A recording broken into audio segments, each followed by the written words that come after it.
Thank you very much, Susan, for organizing this wonderful event.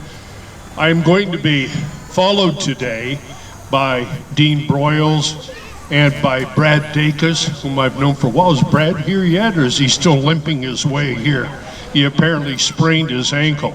In any event, those two gentlemen, who are constitutional experts, will offer you scholarly and learned analysis.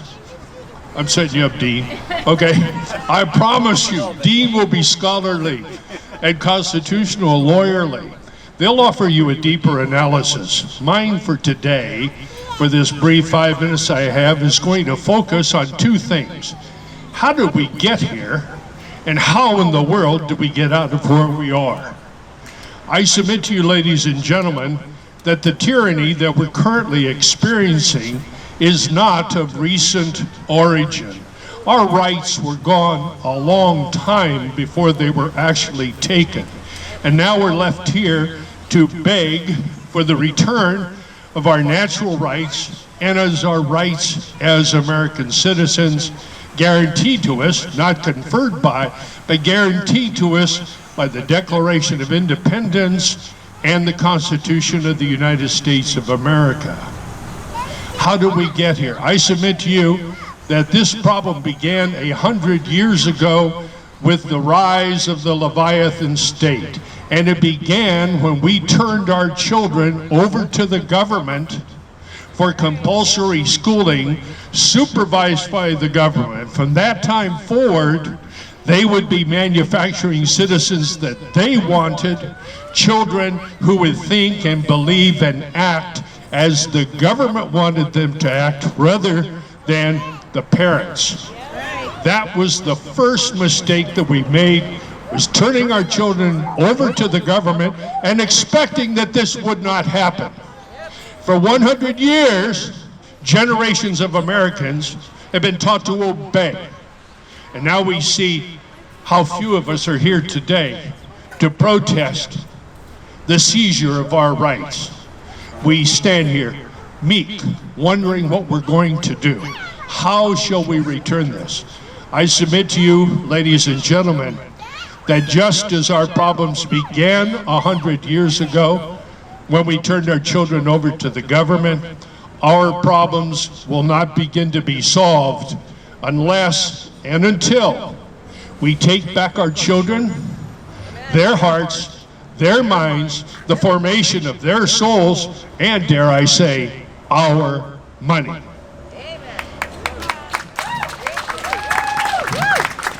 That is why the California School Choice Foundation and those who work with me and who have worked long and hard in the political vineyards over the last 10 years. That's why we have turned our energies solely and exclusively to the design, drafting, and the ultimate placement on the ballot in November of 2022 of the California Education Freedom Act, and that will provide very simply as follows. An educational savings account, number one, will be created for every K-12 student in the state of California. Number two, each student will receive annually his pro rata share of what are known as Prop 98 funds. That amount currently is $12,500 per student. Number three, that money, at the direction of the parents, not the politicians, will be used to send the child to a school of the parents' choice, whether it be the current existing so-called public school, a charter school, an accredited private school, and, hang on to your comfort dogs, trigger warning, parochial school. All right? I like them bananas. And number three, any money left over, I said number three, it's number four. Number four, any money left over can be used to send accumulated, saved, and used for college, vocational training, or other qualified educational expense. So simple, even a liberal could understand it. And understand that they do, which is why they have mobilized and will continue to mobilize everything in opposition two-school choice, which represents parental freedom. It represents the family. And this government seeks to supplant the family. It seeks to supplant the church. It seeks to replace everything in our society, so at the heart of it is a sleazy little bureaucrat telling us what to do. Now, we're Americans, and we're not going to put up with this.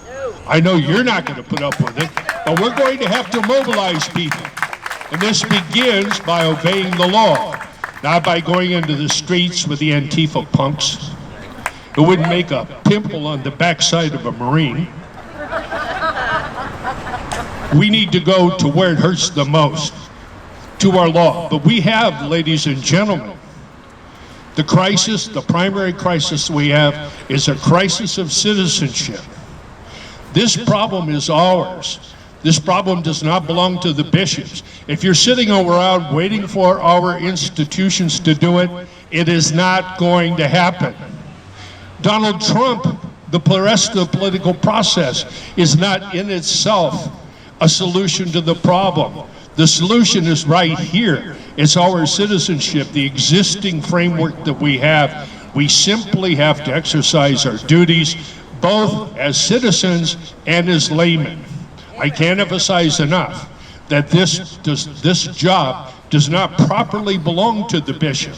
It does not properly belong to the clergy. This belongs to laymen, this belongs to citizens, and above all, it belongs to us as parents, as grandparents, as citizens of this wonderful community. I see now, here, drum roll, trumpets, Brad Dacus is here.